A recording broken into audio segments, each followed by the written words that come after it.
Hello everyone and welcome back to this new video. Today, as you can see, we are going back to the galaxy far far away, reviewing a new mock that I built. First of all, I have a cold, so my voice could sound weird, but don't worry, it's all normal and I'm alive. Today we are going to take a look at a vehicle that was inspired by a set that I found near this Christmas, which is the set number 75078 from 2015. I actually got 3 copies of these and I built 2 of them, and then I thought that the Imperial Troop Transport we had in that set was quite small, so I combined the two plus a few pieces from my collection, mainly for the lower part of the mock. I needed some plates, and so I came up with this variant of the Imperial Troop Transport. So, as you can see, the design is quite similar to the original one, but I've decided to remove the external capacity of carrying troops because it was just too stupid for me. I mean, who goes into an active war zone with their upper body completely uncovered? It's not the most logical idea, so I decided to switch all the troop capacity to the inside and creating these 2 ventral doors.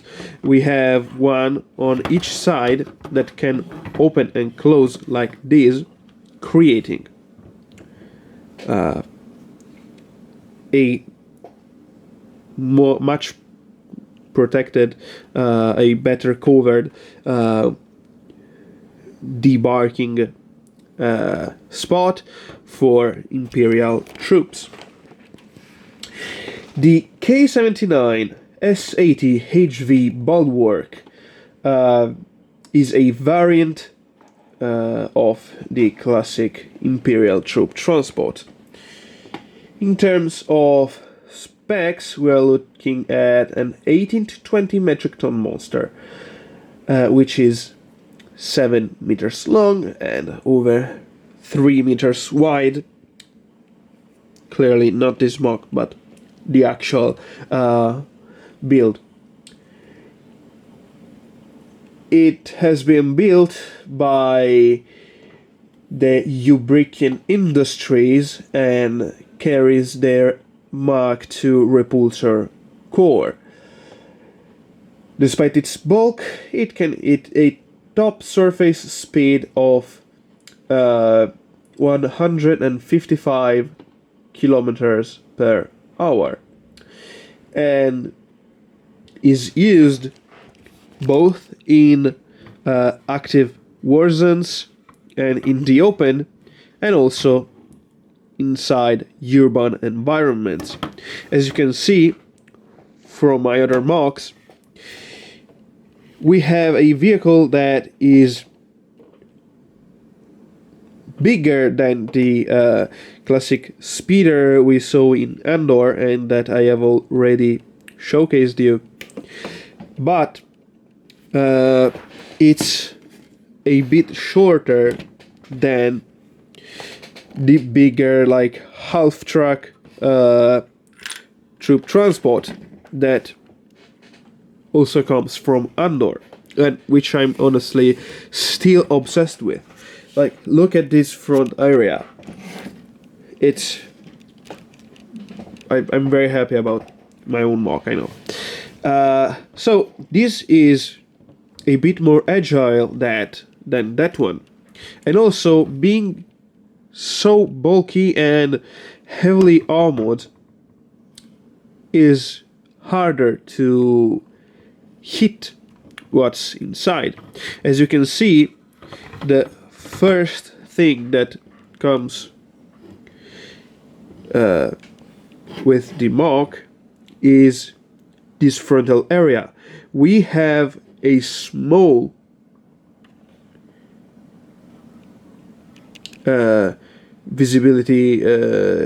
visual capacity, but this is compensated by the sensors.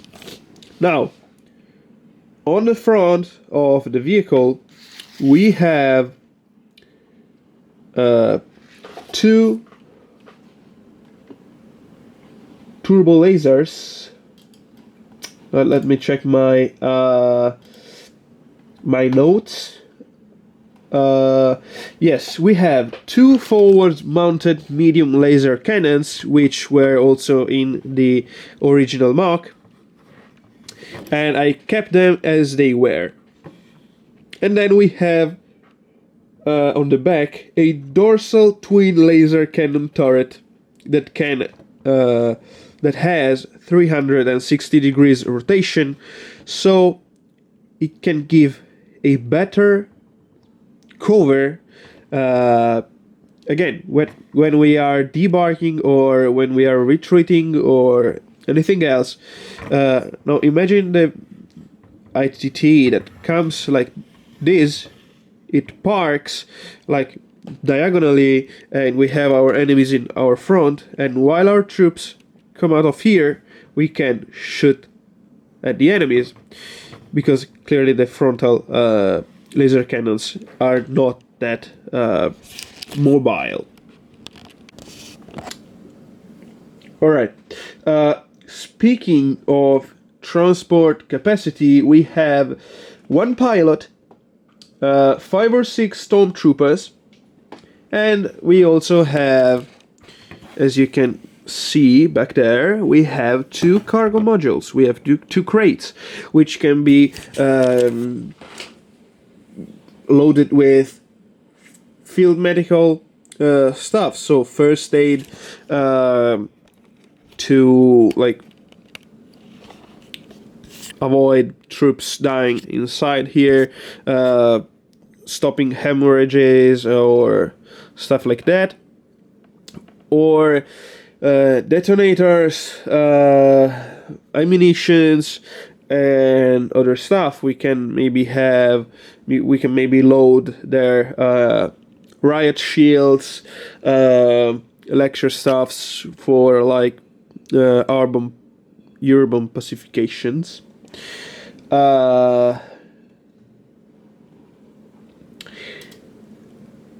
And stuff like that. Now, if we take a look at the operational descriptions, I'm sorry, of our ITT, which the code name is Bulwark, so I will call this the Bulwark from now on. So we know that this is a heavily modified enclosed variant of the troop transport, which I was talking about before, and it was deployed during early Imperial occupation campaigns. Unlike the standard configuration, where troopers are externally mounted along the side hull, this heavy variant relocates all the personnel inside a fully armored troop compartment. Now, we are speaking about a period in the early Empire where there were probably still separatist armies going around. We know that at the beginning of the Empire, they had to reconquer some of the worlds that the Republic has lost during the Galactic War. And I want to use this as a vehicle in my Dawn of the Empire narrative campaign, so I've designed it specifically for this role. A quite fast troop transport that is able to move also inside cities held by separatist forces to help reconquer them fast, like the blitzkrieg of our world. All right.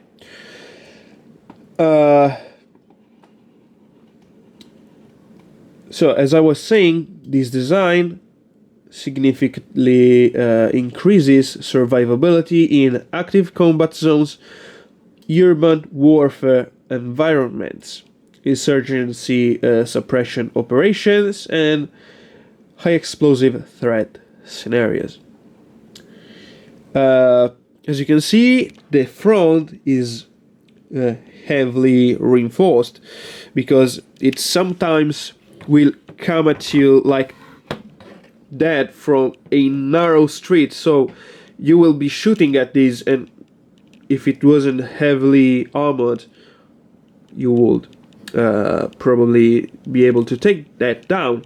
Instead, I decided to use all of these inclined pieces. This one going downwards, this going upwards, and also this going upwards to kind of deflect projectiles like we see in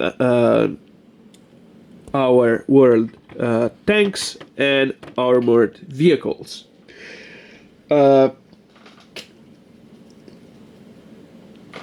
But as I was saying, it reduces visibility, which is compensated by Imperial targeting sensor. We have a dual central deployment hatch on both the sides, which can guarantee rapid protected disembarkation and partial armored cover. Now, there are a few gaps in here, but I mean, it's quite hard to strike the troops from afar while this is moving at 145 kilometers per hour. And it's surely better than the standard variant anyway. So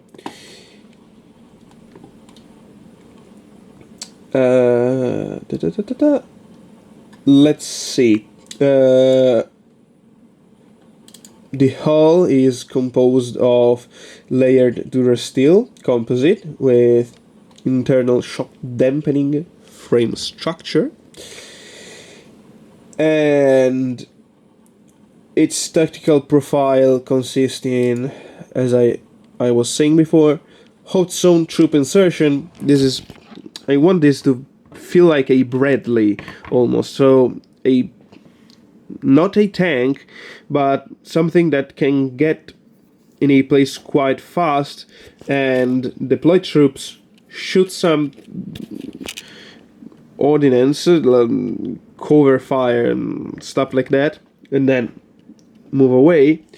It can be used in urban occupation forces and patrol operations, like we see in Star Wars Rebels. They use the standard variant on Lothal, and we can see its defects.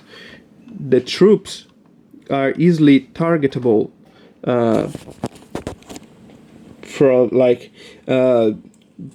building roofs and stuff like this, because they are completely exposed. And so now I want to show you how I can get the troops inside. This can be removed quite easily. Now it has destroyed itself, but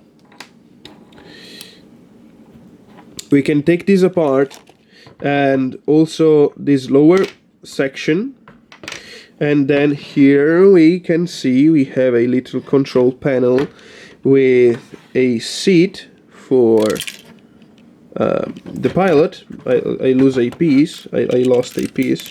All right.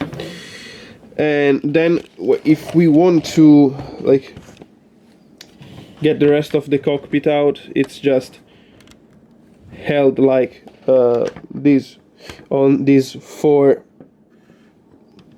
two panels. We have one here and one here, and clearly two on the other side.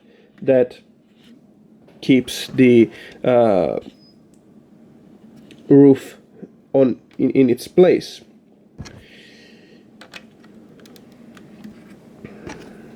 Now let me alright, let me fix this. Now I used almost only the pieces from the set, so we have a few fragile compartments like these side panels and also these upper door panels that sometimes when I push too hard they come off. But overall it's a truly nice build, and I'm quite happy that I was able to come around with something like this with a very limited piece selection. As you can see on the roof, we have all these geometric things because I use the panels from the set. And look at here, we have the same piece, but like one is on this direction and the other is on the opposite, and they create this almost flat paneling. And I'm quite happy about how this mock came out. Let me know what you think in the comments, and I will probably post some pics also on Instagram and TikTok, so you can see it better, maybe in a little mock to showcase its full potential. And thank you everyone for watching this video. I hope you liked it, and I hope you liked the description that I had for the mock. I feel like giving a bit of lore and story makes the whole build more alive.